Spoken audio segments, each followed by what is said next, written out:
My name is Janet Mbogwa, and we're filming today's episode at the Fairview Hotel. Now, there's over 53 universities in Kenya, and the headlines lately have been around robbery with violence, gender-based violence, even femicide. There's certainly an issue around insecurity on campus, and the students are feeling it. And there's also a sense that authorities are not doing enough to address it or prioritize it.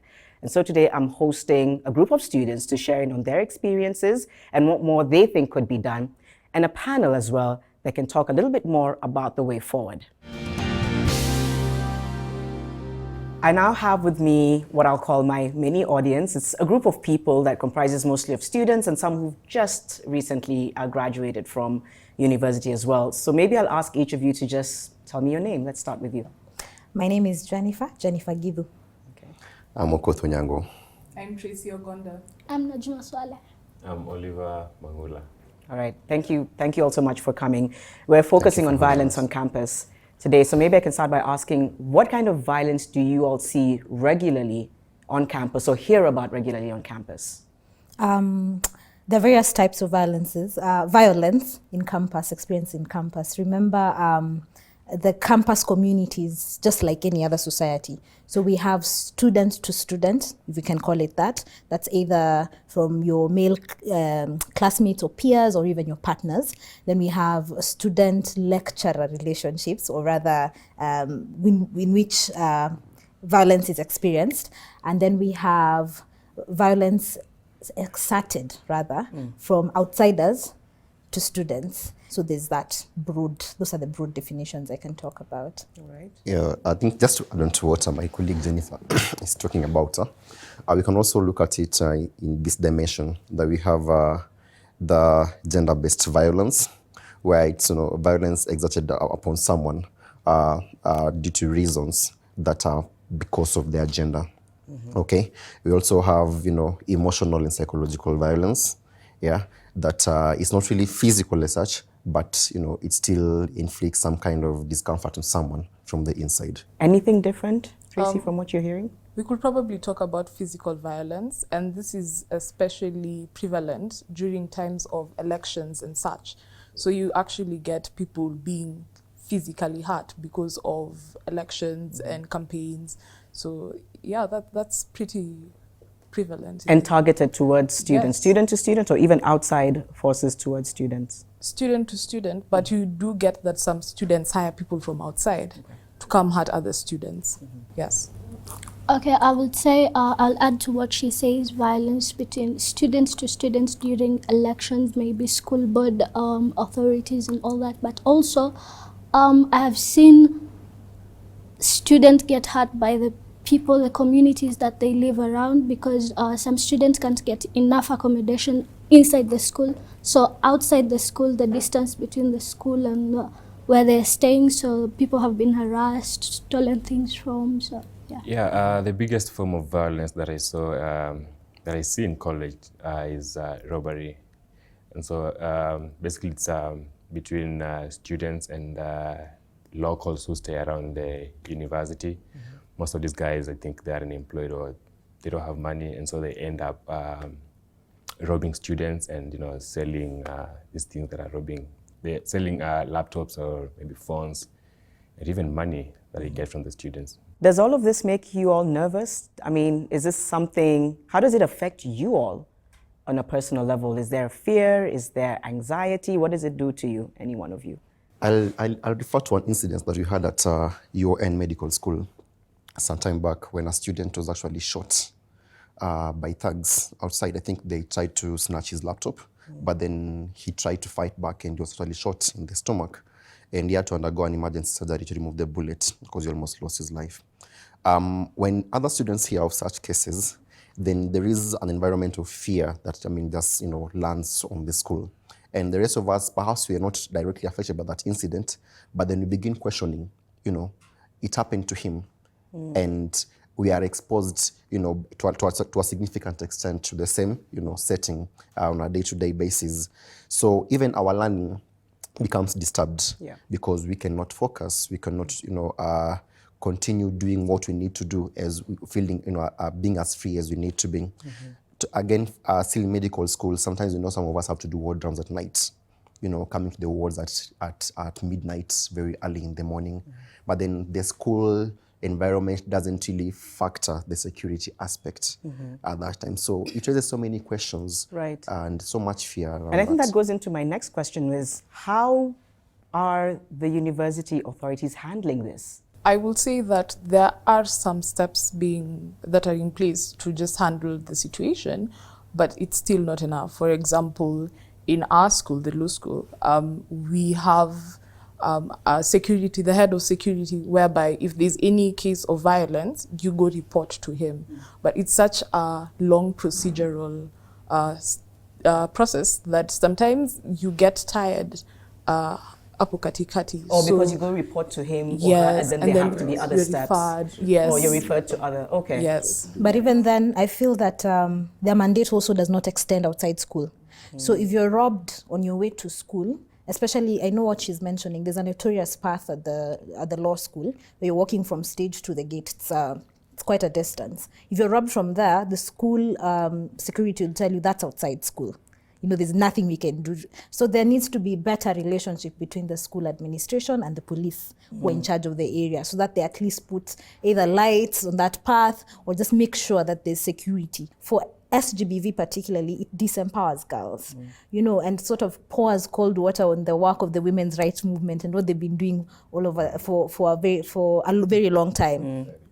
Yeah, so if you're disempowered, first you're scared of being robbed, and then when you go to class, you're scared that certain lecturer might throw hints or start looking at you in a certain way, or you might have missing marks and be forced to do things that, so it sort of disempowers you. Before we go to a break, you shared a story a little earlier on about a case with a girl. Can you tell us a little bit about that story? Could you summarize it for us? Yes, so as WASWA, we do receive cases, or other students come and report to us of sexual harassment.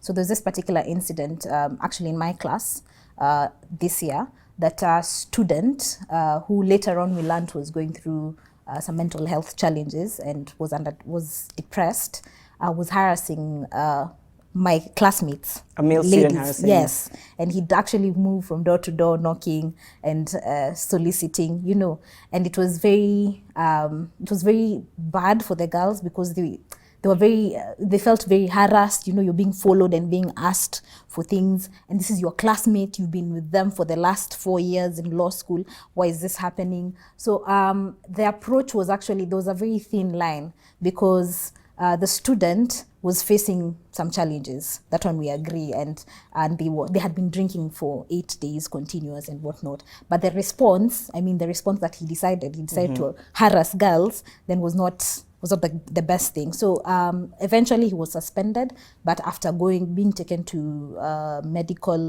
being taken to hospital for checkup. But see, some of those things happen. So there are students who are depressed in school, and then they resort to do that. And you see, the fact that he was able to easily do it within the confines of the school. What did it take for it to be addressed? Was it a collective effort of the students to come together? Yes, students demonstrated, my classmates demonstrated, we named and shamed. We said there's no learning, there's nothing that's going to happen until this issue is addressed.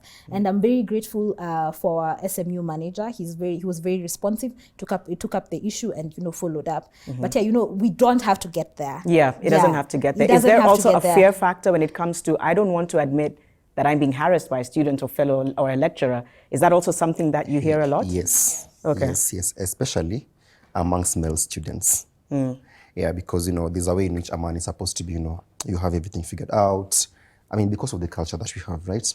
So when a male student faces such, because I know of male students who receive, sexual advances from female lecturers, and I know of a student at main campus who was forced into a gay relationship with a lecturer, okay? Oh. But he could not say it openly, So I think there is that stigma that also comes with a male student.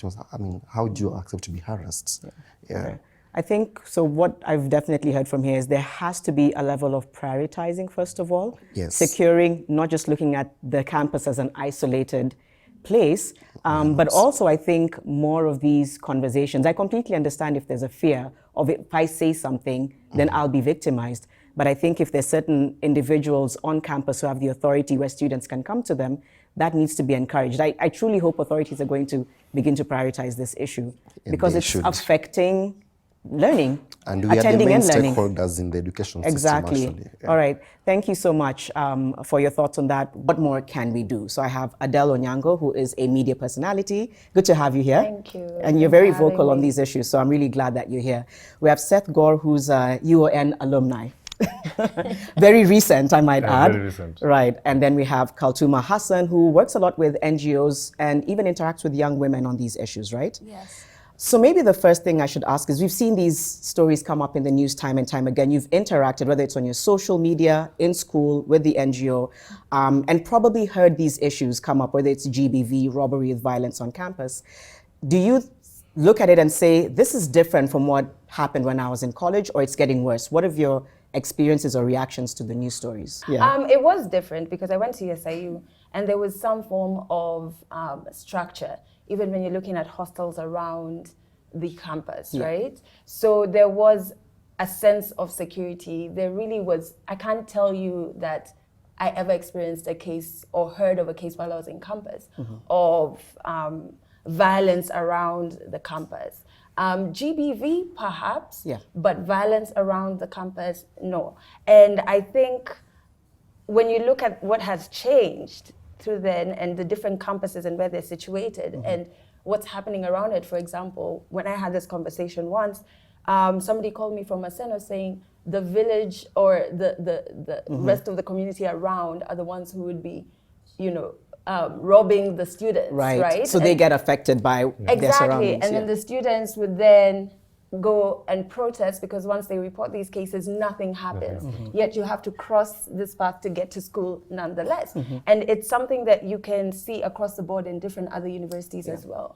So now I'm understanding that there is a shift in that space. I went to UN, so young different na yake, na ningesema from the I joined in 2015 na ilikuwa na under different administration na sahi hiyo time ilikuwa mbaya. With violence within the school, like from 4th years and you're tuna face. Even your time, they could come into the hostels wanawapiga na wanawaibia. But so when then we saw change, your time will report, nothing would happen to them. But say when the new professor came in, the vice chancellor, vitu zikaanza could take into action and then they got expelled and everything. So unaweza ona kuna different sahi vile university iko na vile ilikuwa kitambo. Okay. Yeah. At least now there's some form kuna order fulani. Yeah. Okay. I've never heard of this kind of violence that has been talked about, just not only on campus, but throughout the entire nation of Kenya, where you see cops killing themselves, where we see homicides that are increasing. So for me, it's very concerning, the state that we're in, because I've never seen something like this. When you interact with some of the young women through the work you do, what are some of the comments that come out about maybe GBV on campus? Has that come up before in the conversations? Yeah, it's come up, like sexual harassment of all kinds, that it's they've been allowed.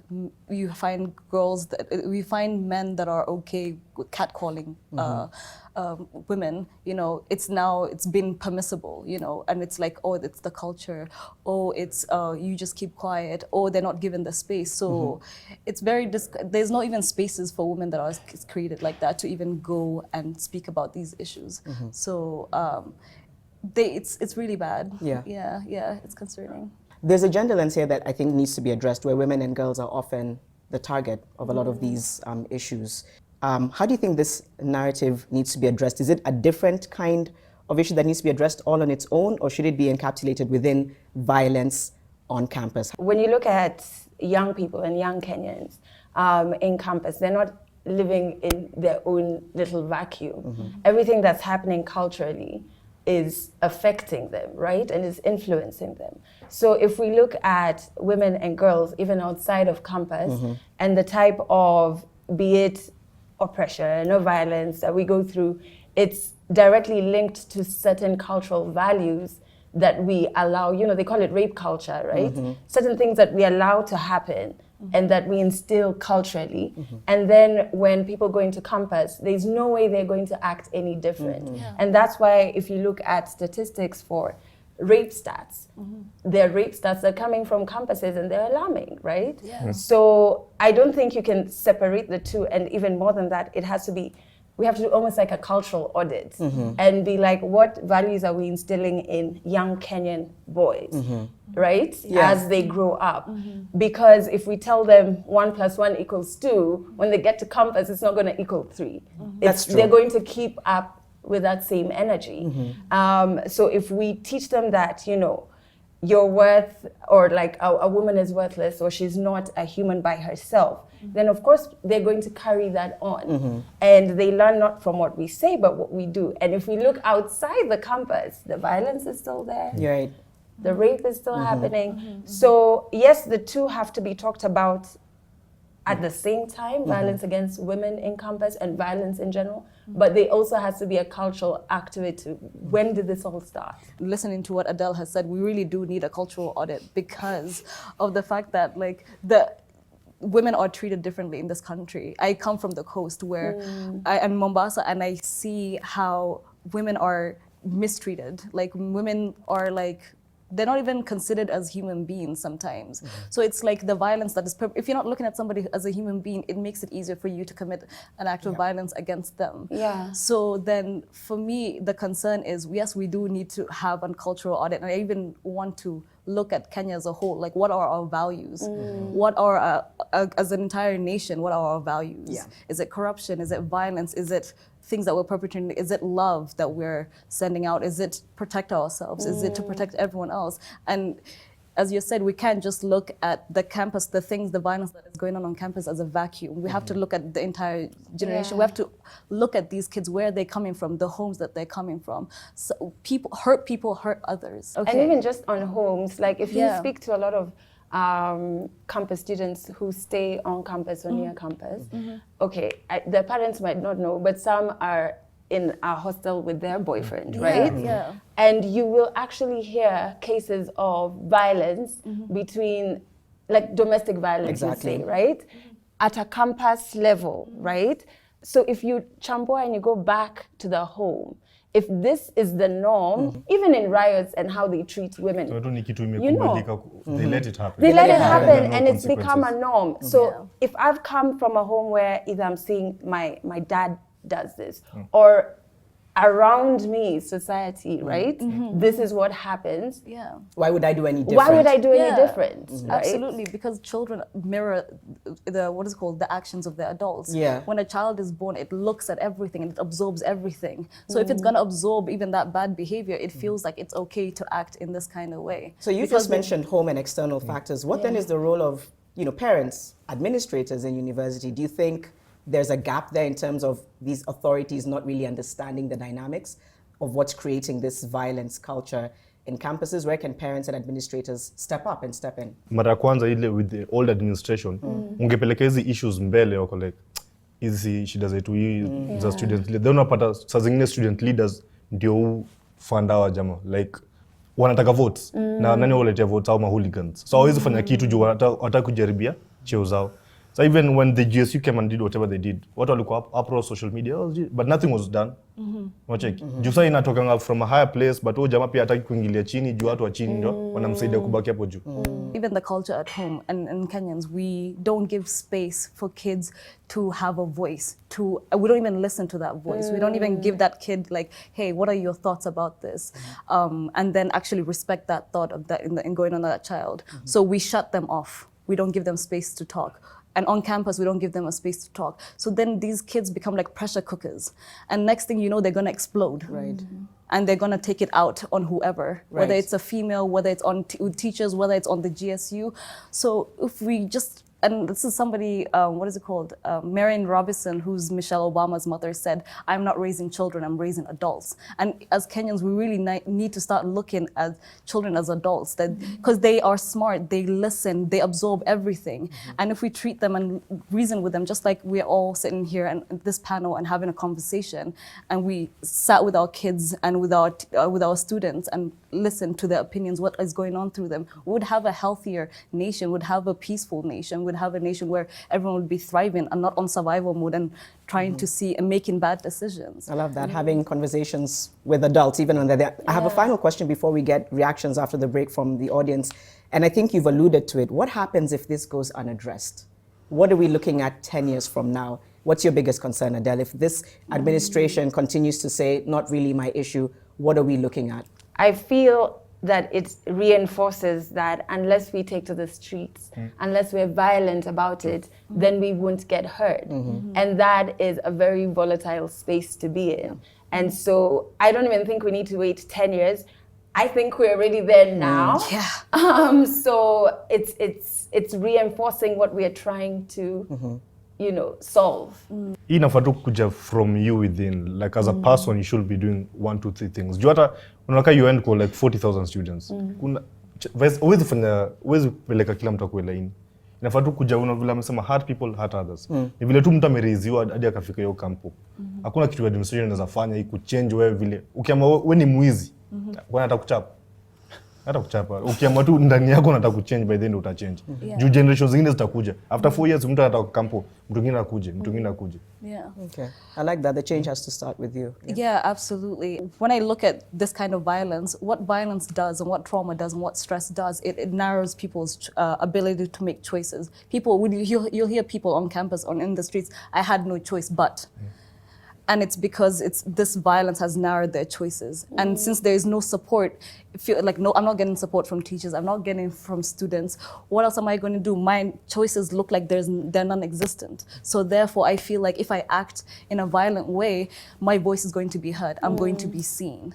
But what we need to do right now, and it's so important, is we need to start creating spaces on campus to just get people to be seen, to be heard, to be felt like they're human beings. And therefore, then that leads us to a space where that we can start breaking out of this chain of violence, because we create victims, and then those victims who are hurting become perpetrators, and then we're just stuck and stuck and stuck. The vicious cycle continues. And I think we live in a time when it's, for me, pretty crazy that you have people in authority who still don't want to listen. We're more vocal now, we have more access to raise our voices, and therefore they should be able to say, we now want to listen. So when we come back, we'll get a few reactions from our audience members, a lot of whom are currently on campus, and see what they have to say. Welcome back, you're watching Here and Now. I now want to invite Jennifer, you wanted to say something. Listening to what the panelists have to say, I actually do concur that we receive a lot of cases and a lot of stories, and many of them which are very sad, of female students being harassed either by their partners, that's their boyfriends, or the lecturers themselves, something we now call STDs, sexual transmitted grades, I think. Yeah, and then, and also from outsiders. So there's a lot of sexual gender-based violence around campus. Now, mine is a reaction rather than a question. And in a lot of the work that we do, one thing we find lacking is that universities don't have a clear structure, or rather a reporting mechanism. So if I am harassed today, what's the next step? Where do I go? What am I supposed to do? Where do I get help? You'll never find posters or infographics in school directing people what to do. It's people start acquiescing. It becomes shameful.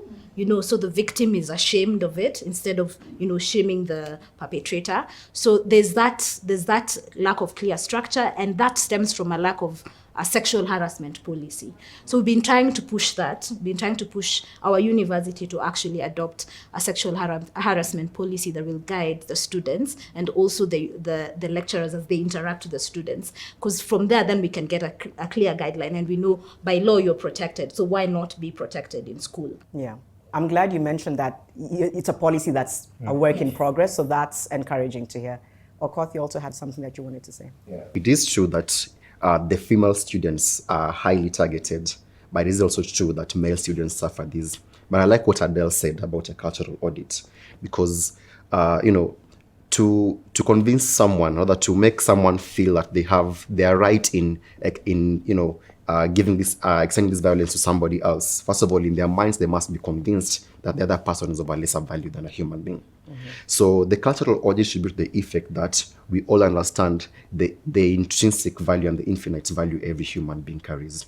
And along the same lines of culture, we also realize that culture makes the male students, be afraid of, of speaking out when they are harassed, or rather when they experience violence in any way, including the sexually transmitted grades in school, where they are forced to, perhaps sleep with female lecturers or even male lecturers, they get their grades. So it goes back to the issue of culture. What value, what premiums do we place on ourselves and on other human beings around ourselves? When I look at a woman and I look at a man, what do I see? So I think the issue of culture is important, also to eradicate, the stigma that surrounds the whole issue of violence. So we are on the right track. I concur with Jennifer. At our Institution of Higher Learning, the policy has been lacking, but it is coming. One step at a time, we hope we get there. Yeah. I love the work that you're both doing. Yeah. I just feel like I need to call out the administration as well. This is something that shouldn't take this long to be in effect. And on a general scale, I think across all universities, we need to look at why this is not a prerequisite for you running a university. Absolutely. You need to have A, B, C, D. Secondly, who are these lecturers that we are hiring? Because even if you look at primary schools and high schools, last year in the news, we had an issue with teachers who were defiling students, right? Absolutely.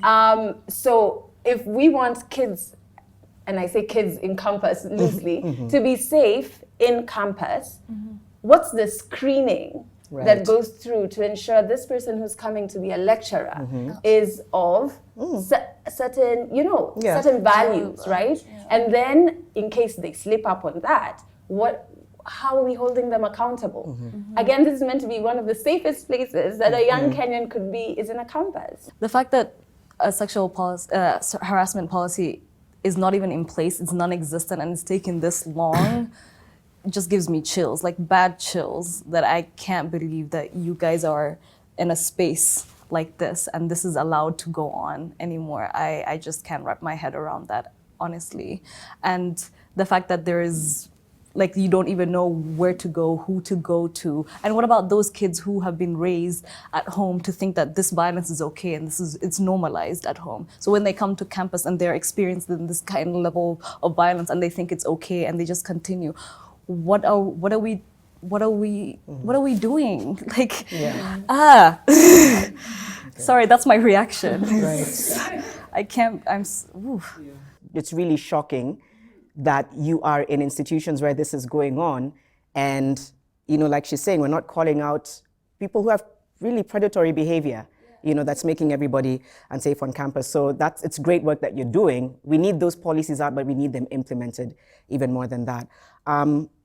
I'll come back with my final thought a little later on, just to wrap everything up. Before we let our panelists go, we normally talk a little bit about some of the issues that are also making headlines outside of the topic of the day. And it's really hard to ignore the loss of Bob Collymore this week, CEO of Safaricom, and really somebody was very progressive, I think, in the way he looked at policy, in the way he looked at how a workplace is run. I know that it really hit hard for me because he, for me, exuded what leadership is.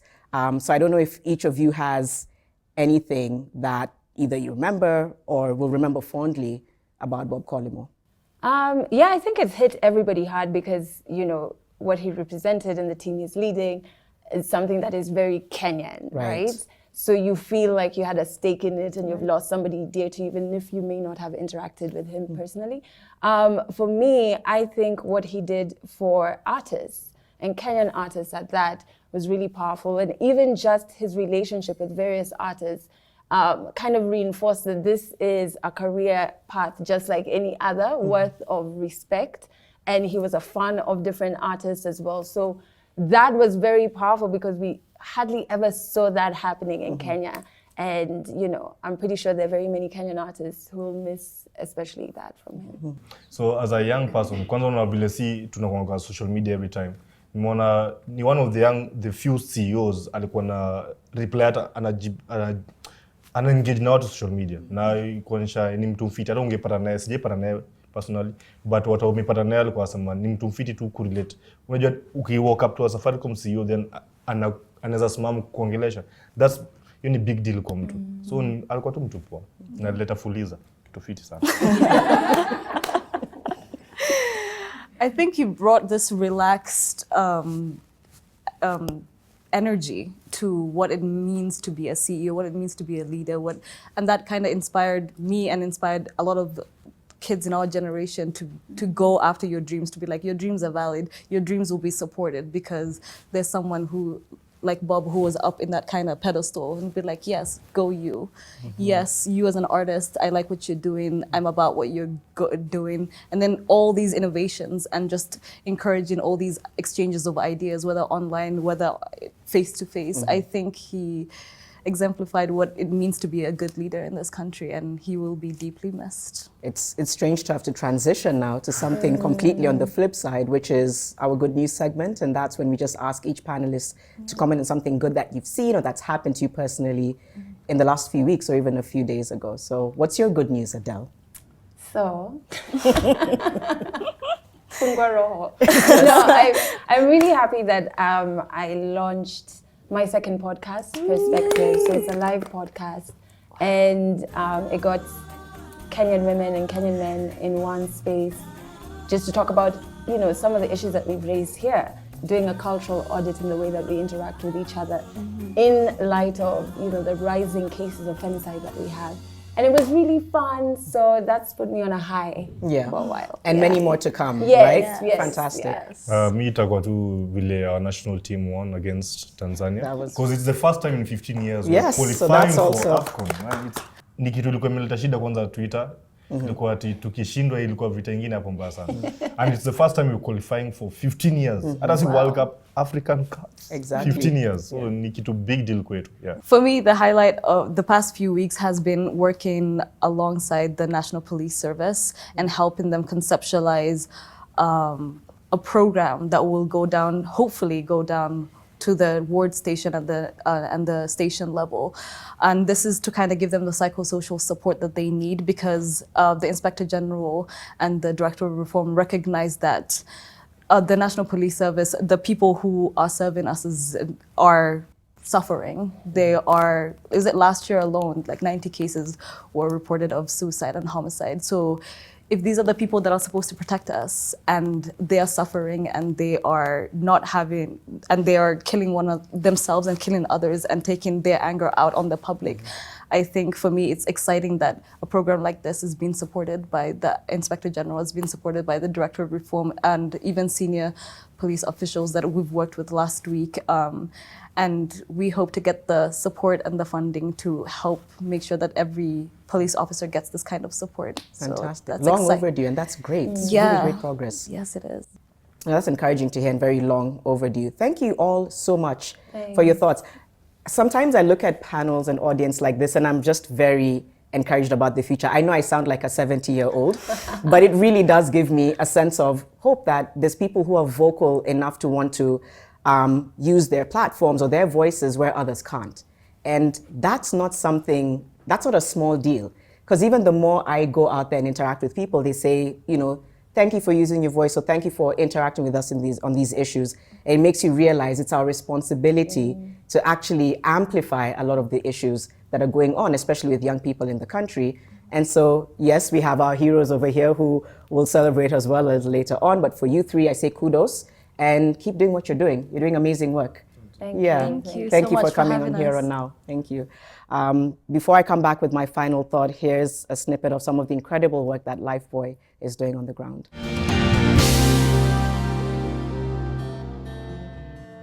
My name is Grace Sanja Nyaga from the University of Nairobi, Upper Kabete campus. So I love the fact that there are several platforms that allow young people to actually express their love and their interest for hygiene. And one of them is Heroes for Change. So I got to join Heroes for Change in January 2019. It's been good so far. And I was assigned the neonatal program, whereby I get to talk to mothers and basically families with children under 5 years. One thing that has impacted me while I am doing doing the sensitizations at Heroes for Change is the fact that people don't really understand why it's necessary to wash their hands. But once you have talk to them about it, then they're so eager to take it up and always do it. And that means that at the long run, we have a healthy community. We have a more, economically empowered community, because you can't work when you're sick. And if you're washing your hands, then it's one of the ways to actually make sure that you're not getting sick every other time.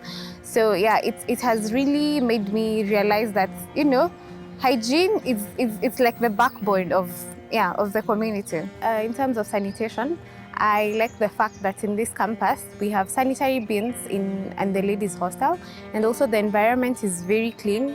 Every once in a while we have people mowing the grass and making sure that the environment is clean. And from the litter bins, it brings a point of better waste management. It's important because whoever is coming to collect the waste needs to understand what kind of waste they're dealing with, and that makes it easy for them. If they're to dispose the waste, if they're to reuse it, then it makes it easy for them. It was actually an initiative by one of the students. It's called the Waste to Wealth Initiative, and it was an initiative from the environmental club in school, and that was a really good thing to think about and implement. I think it's something that needs to be adopted by institutions, and not just schools, but workplaces as well. And for me personally, every time I see that bin and whatever I'm about to throw in the bin, I have to think, is it organic? Is it inorganic? Is it reusable? So that makes it easy for me to be able to dispose the waste into the right kind of bin. For campus students, you would notice that it's not automatic that they wash their hands during the critical times. And that maybe is because we don't have enough water points, or rather hand washing points. And if the school would adopt a practice whereby they have sanitizers outside the hostels, outside the lecture halls, and also probably we have a basketball pitch. So if they had sanitizers, or rather hand washing points at those critical points, then it would be easier for students to actually practice hand washing at critical times. Basically, for campus students, washing our hands is for the greater benefit of the community. From what's come out of the conversations I've had today, there's two things at the very least that need to change if we want to see a difference on campuses in terms of the safety of students. One of those is a cultural shift where students are encouraged to treat each other as equals and with mutual respect. The other, at least from the sense of the students, is that their issues are being prioritized. Their safety is prioritized. A lot of them are saying that there are certain things in place that are trying to amplify this, whether it's policy, whether it's interactions with the authorities, but there's still a sense that it is not being given the kind of priority it needs. And that is probably the worst thing that I've heard today, because the safety of students should naturally be a matter of priority, not just for campuses, but for everyone really. Because how are they supposed to thrive? How are they supposed to study? And what happens once they leave campus? Are they in a healthy state of mind to participate in different things in the country? Prioritizing their safety has to be important for authorities. Otherwise, the violence just escalates. I'm Janet Bogwa. Thank you for watching Here and Now. This conversation continues online. Look out for our handles, and we'll see you again next time.